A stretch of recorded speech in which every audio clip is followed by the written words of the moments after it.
And welcome back to our studio for the second part of Talking Europe.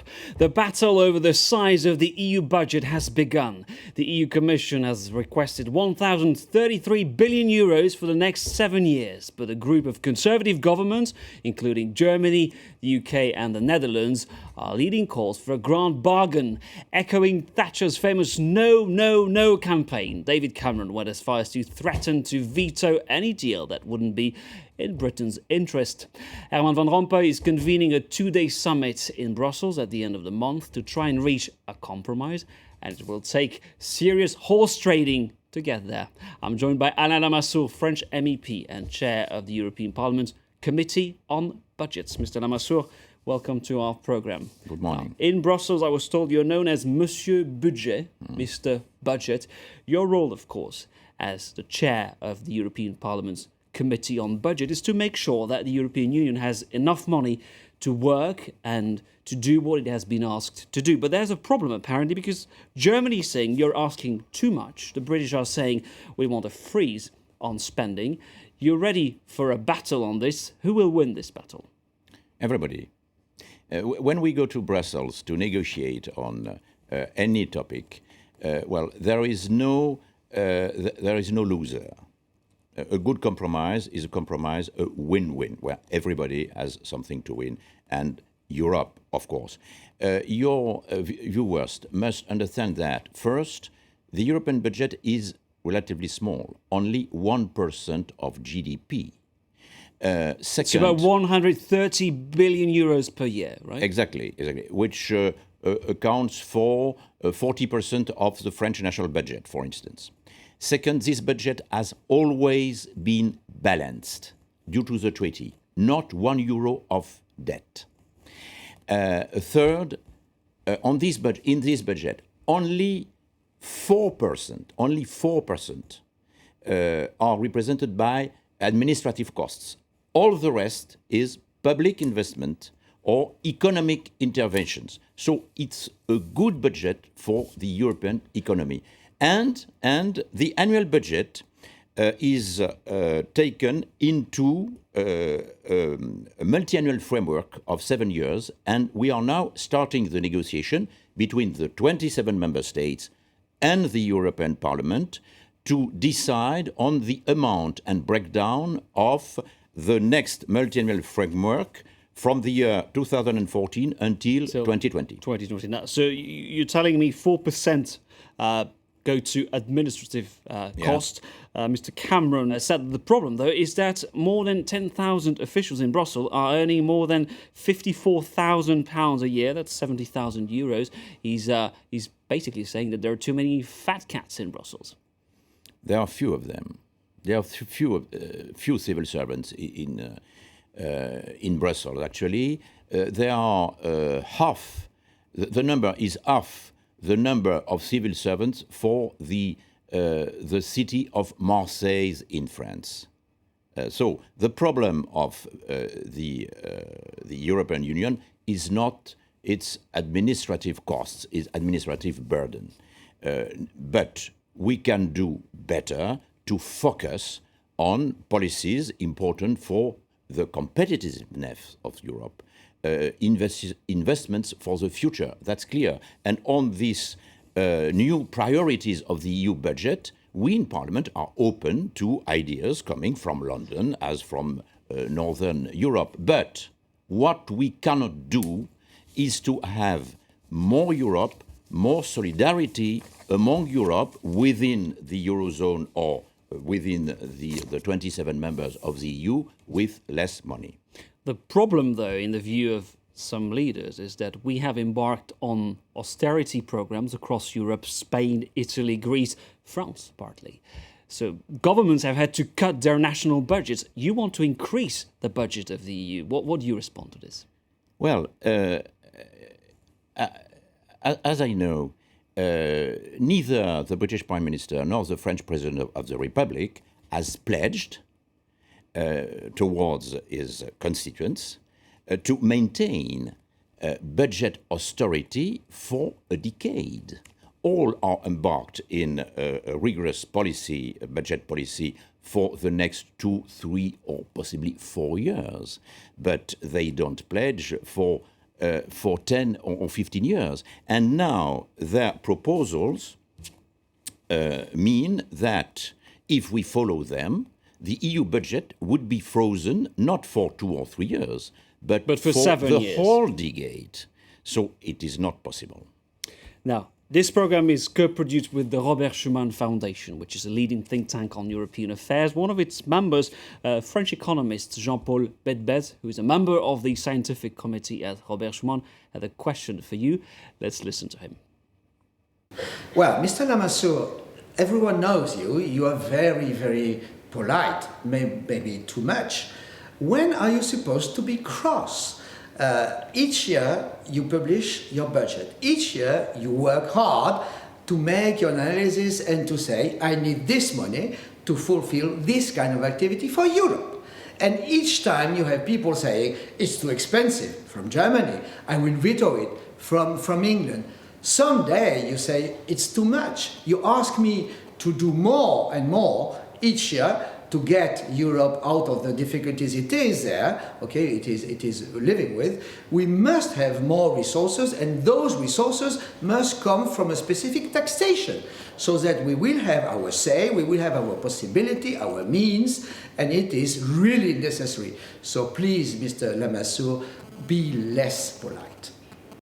Be less polite. That's the advice from Mr. Betbez. But he touched on a very interesting point there. You don't have your own resources to get this money, to fund your budget. You want to have a tax on financial transactions go directly into the budget of the EU. You're calling for a European VAT. Is this feasible? Yes. It is in the making, actually.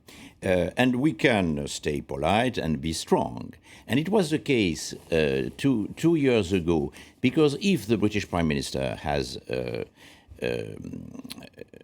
right of veto, it's also the case for the European Parliament.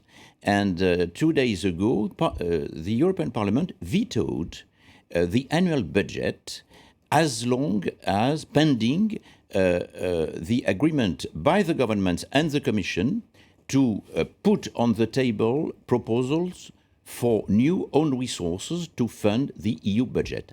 And we obtained it. And today there are on the table 2 different proposals.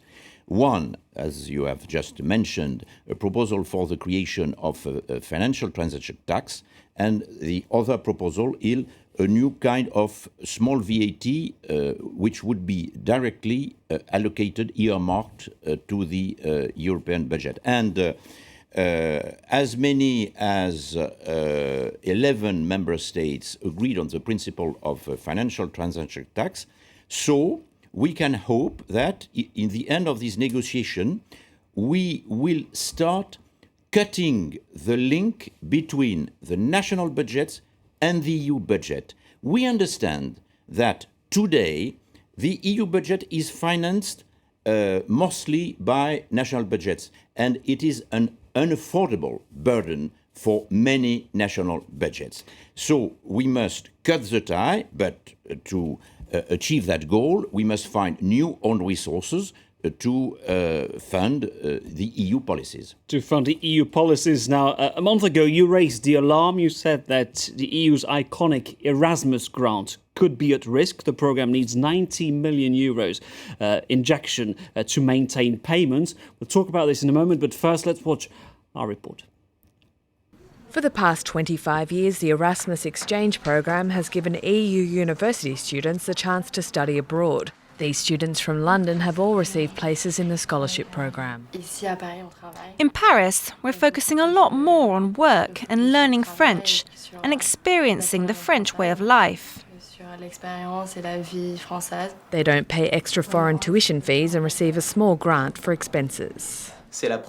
This is the first time in student life that we've started to notice the existence and the strength of the European Union.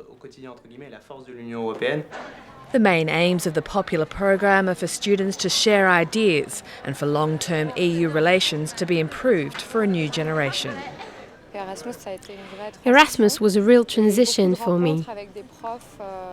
I had lots of great professors and did courses that really stretched me.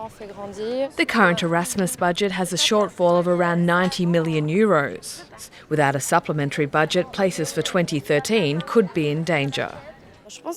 I think it's really hard for people, especially students, because Paris is a really expensive city. At some universities, an exchange program abroad is mandatory. Erasmus makes students stay in Europe. Obviously, this EU financial support is an incentive for students to choose Europe and not other continents. In 2011, 231,000 students took part in the EU-sponsored program. Alain Lamassoure, we all know the Erasmus program. It's hailed as one of the biggest achievements of the European Union. Is it at risk? Yes, this program is at risk this very year, because we are running out of money for the rest of the year.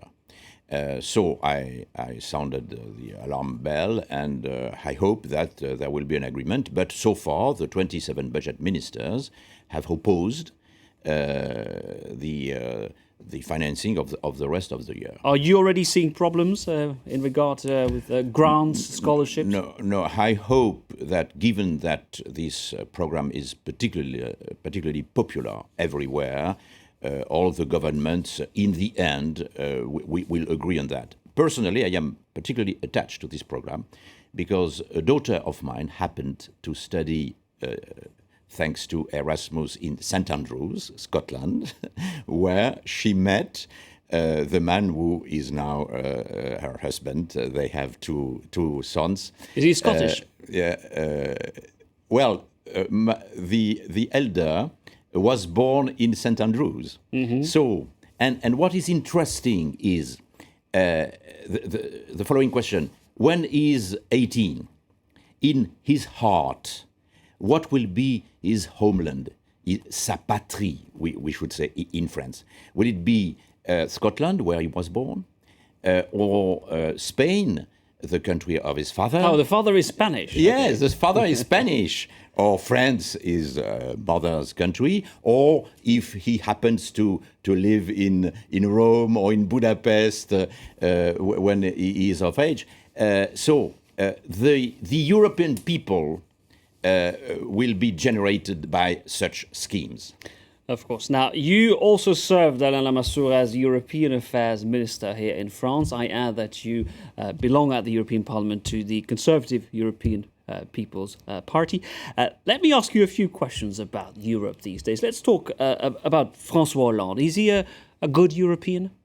He is European, clearly. He is conscious of the European responsibilities of France, which was a founder country of the European Union. Unfortunately, so far, his European agenda remains relatively obscure. Why is that? Well, because his domestic agenda is also obscure. He was elected only due to the unpopularity of his predecessor, and clearly, unfortunately for France and for Europe, without having prepared what his policies Doesn't he would understand be. Europe? Yes, he understands Europe. Earlier in his career, he was a member of the staff of Jacques Delors, former president of the European Commission. He is a true European, but his European policies are still a bit murky. Murky, that brings me to Angela Merkel, the Chancellor of Germany. Is she a good European? How do you rate her European credentials? Yes, she is. Yes, she is. We must realize that for the last 3 years, during all this debt crisis or euro crisis, etc., all the important initiatives and responsibilities were taken first by Germany and by France. But her critics say she's been dragging her feet, and that's part of the problem as well. Well, she is democratically elected. She's accountable to her fellow citizens. And she's now in the run-up to the next general elections in Germany. And the Germans are ready to aid Greece or Spain, etc., but not to a point where the German taxpayer would replace the Greek taxpayer or the Spanish taxpayer. And we can all understand that. And let's finish with your friend, David Cameron. A true European? A British European. A British European. What does that mean? Well, we have a problem with the UK. I am personally a good friend of UK, but I am ill at ease with the situation whereby for the last 50 years, the UK have managed to have 1 foot inside the EU, 1 foot outside. And everybody would be better at ease if the Brits decided to have both feet on the same side. If they can't, should they leave altogether? Now, with the Lisbon Treaty, they can, it was not possible beforehand, they can decide to leave the EU if they want. It's not my wish. It's not my wish. But there is in the Lisbon Treaty article, I think it's Article 40, whereby at any time, any member can decide to quit if they want to leave, and if Prime Minister wants to put the matter directly to his constituents during the next general elections or through a referendum, he can do it. My wish is to have the UK thoroughly inside, but it's up to them. If they prefer to leave, it would be better for everybody that they leave. Well, that's very clear. Mr. Lamassoure, thank you very much. I remind our viewers that you are the chair of the Budget Committee at the European Parliament, a former European Affairs Minister for France. Thank you very much. And thank you for watching this edition of Talking Europe. Please stay on France 24. We'll bring you more news.